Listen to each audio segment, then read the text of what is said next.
Tamim Iqbal invite করা মানে হচ্ছে অবৈধ কমিটিকে বৈধতা দেয়া। এবং এই তামিম ইকবাল সিদ্ধান্ত নিয়েছেন তিনি বিএনপির সাকিব আল হাসান হবেন। এবং এই তামিম ইকবাল তিনি বাংলাদেশে একজন বরেণ্য ক্রিকেটার ছিলেন। তার ব্যাপারে আমাদের খেয়াল রাখতে হবে, যখন শেখ হাসিনা জুলাই গণহত্যার একেবারে একটা উত্তুঙ্গ সময়, যখন রাস্তায় লাশ পড়ছে, তখন গণভবনে গিয়ে যিনি শেখ হাসিনার সাথে দেখা করে এসেছিলেন 3 তারিখে, তিনি হচ্ছে তামিম ইকবাল। এবং এই তামিম ইকবাল সিদ্ধান্ত নিয়েছেন তিনি বিএনপির সাকিব আল হাসান হবেন।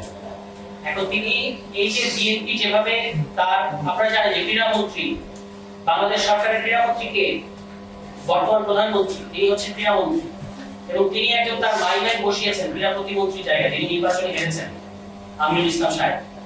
এবং তার ব্যাপারে স্থানীয় পুলিশ অফিসার থেকে সবাই বলছে যে উনি আমাদের এমপি, তাকে তারা এমপি মনে করে। এই ব্যক্তি দায়িত্ব গ্রহণ করার পরে বারবার বলেছেন, ক্রীড়ামন্ত্রী যিনি, তিনিও বলেছেন যে আমরা ক্রিকেট সহ স্পোর্টসকে দলীয়করণের ঊর্ধ্বে রাখবো, আমরা এর মধ্যে দলীয়করণ করবো না। এবং এটা তাদের নির্বাচনী ইশতেহার যদি দেখেন, 31 দফা যদি দেখেন, সর্বত্র তারা বলেছে যে বাংলাদেশের যেগুলো সাংবিধানিক প্রতিষ্ঠান, যেগুলো সংবিধিবদ্ধ প্রতিষ্ঠান এবং যেগুলো স্বায়ত্তশাসিত প্রতিষ্ঠান, এই প্রতিষ্ঠানগুলোতে তারা দলীয়করণ করবে না, তাদের নির্বাচনী প্রতিশ্রুতি। এই মাত্রায় তারা মুনাফে 3 মাসের মধ্যে যে দখলবাজিটা করতে শেখ হাসিনার আওয়ামী লীগ সরকার অন্তত কয়েক বছর লেগেছিল, সেটা তারা মাত্র 3 মাসের মধ্যে সাকসেসফুলি বাংলাদেশ ক্রিকেটকে মানে তার মেরুদণ্ড ভেঙে দেওয়ার জন্য যা যা করার দরকার সবই কিন্তু বিএনপি সরকার করেছে। এবং তারা ফ্যামিলি কার্ডের কথা আপনাদেরকে বলছে, কিন্তু এখানে আপনারা অনেকে স্পোর্টস জার্নালিস্ট আছেন, আমি জানি যে বিএনপির সবচেয়ে চমকপ্রদ ফ্যামিলি কার্ড কিন্তু বিসিবিতে দেওয়া হচ্ছে। আপনারা এই যে অ্যাডহক কমিটিটা যদি দেখেন, এক স্থায়ী কমিটির, বিএনপির স্থায়ী কমিটির 3 জন গুরুত্বপূর্ণ নেতা, 3 সন্তান অ্যাডহক কমিটিতে জায়গা পেয়েছে। তারা নির্বাচন করবে, এবং এই অ্যাডহক কমিটিকে আবার তারা নির্বাচন করা।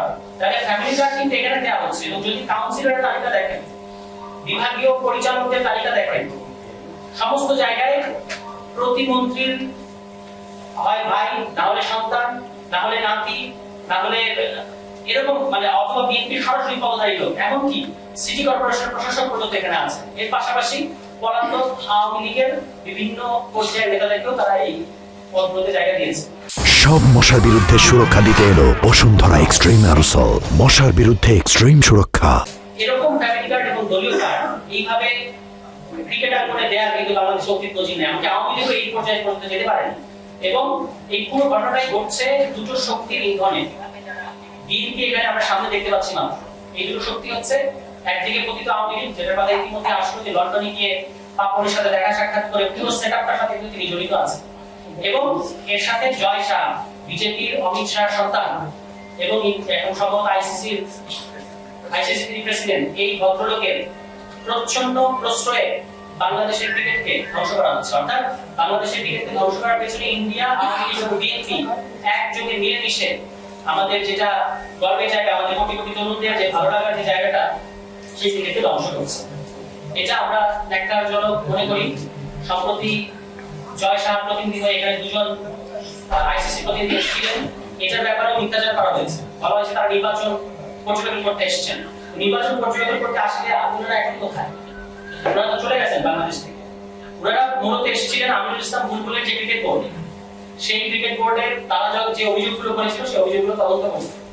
একটা খুব সহজ প্রশ্ন, যে এই যে হায়দ্রাবাদে আইসিসি যে সভাটা হয়ে গেল, সেখানে বাংলাদেশ ক্রিকেট বোর্ডের বর্তমান যিনি সভাপতি, মানে অ্যাডহক কমিটির প্রধান তামিম ইকবাল সাহেব কেন দাওয়াত পেলেন না?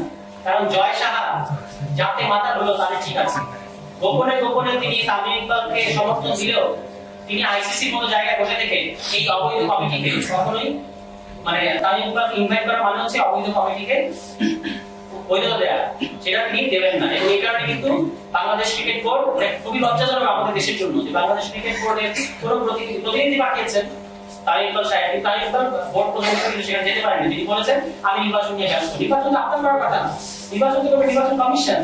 এবং যারা আইসিসি যে প্রতিনিধিরা আসলো, তারা তো নির্বাচন কমিশনের সাথে বসলো না, তারা বসেছেন আপনার সাথে, তারা বসেছেন আমিনুল ইসলাম বুলবুলের সাথে। কিন্তু আপনারা আমিনুল ইসলাম বুলবুলের ওই বোর্ডের সাথে তারা বসতে না পারে, সেগুলো যত কিছু করা সম্ভব করার চেষ্টা করছেন, কিন্তু সফল হন।